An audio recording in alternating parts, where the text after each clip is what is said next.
Ladies and gentlemen, it's me, James Sweeney, coming at you this Friday afternoon from the media booth overlooking the New York Stock Exchange trading floor. And it's a Friday. That's why I'm in a good mood. Not only that, Boeing is ringing the closing bell very soon. Well, in a little bit of time. And speaking about planes, speaking about taking off, investors ready to run out of here. I'm about to take off because it is a Friday. And you know what that means at Modern Wall Street? We do things a little bit earlier. Well, we get the weekend started earlier because it's not quite 4 o'clock. The markets, they are not closed yet, but it's time to get it started. It's an early Friday happy hour here in the Big Apple.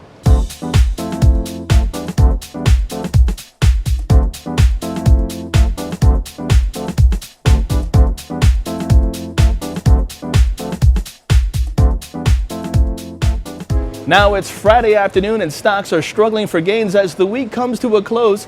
Bank earnings continuing to impress and retail sales numbers coming in better than expected. But first we have to talk about data, and there was a lot of it. We first begin with retail sales beating expectations, rising a total of 0.6% in the month of June versus consensus of a 0.1% increase. Also, consumer prices increasing for the fourth straight month in June. The consumer price index rising 0.2%. Also, consumer sentiment reported lower so far this month. Consumer sentiment coming in at 89.5 for July's preliminary reading, and Wall Street continuing to take in bank earnings this Friday as Wells Fargo reported results in line with expectations, while Citigroup reported results that easily beat expectations. However, on a sad note, European equities down following a terror attack in Nice, France that killed at least 84 people during a fireworks display to celebrate Bastille Day.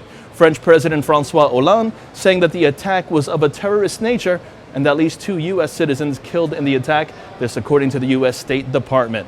Meanwhile, the U.S. dollar trading slightly higher. We have crude oil prices rising 0.1% to $45.72 a barrel and gold lower by $3.50. When you combine all of this right now, you have yourself a session where 4 stocks are on the upside for every 3 decliners. Right behind me here at the New York Stock Exchange, let's take a look to see how the markets are shaping up to close out this, the final trading session of the week.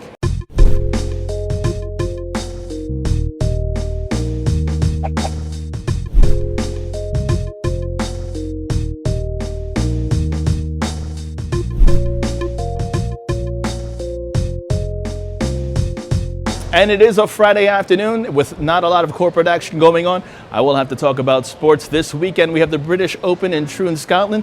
If you saw it yesterday to start off the Open, Phil hit a 63 yesterday. 63. Very impressive. 1 stroke away on the 18th hole from hitting a 62. Would have been the first player ever in the history of the game to do that, but it just slipped out. Check it out online. It's amazing.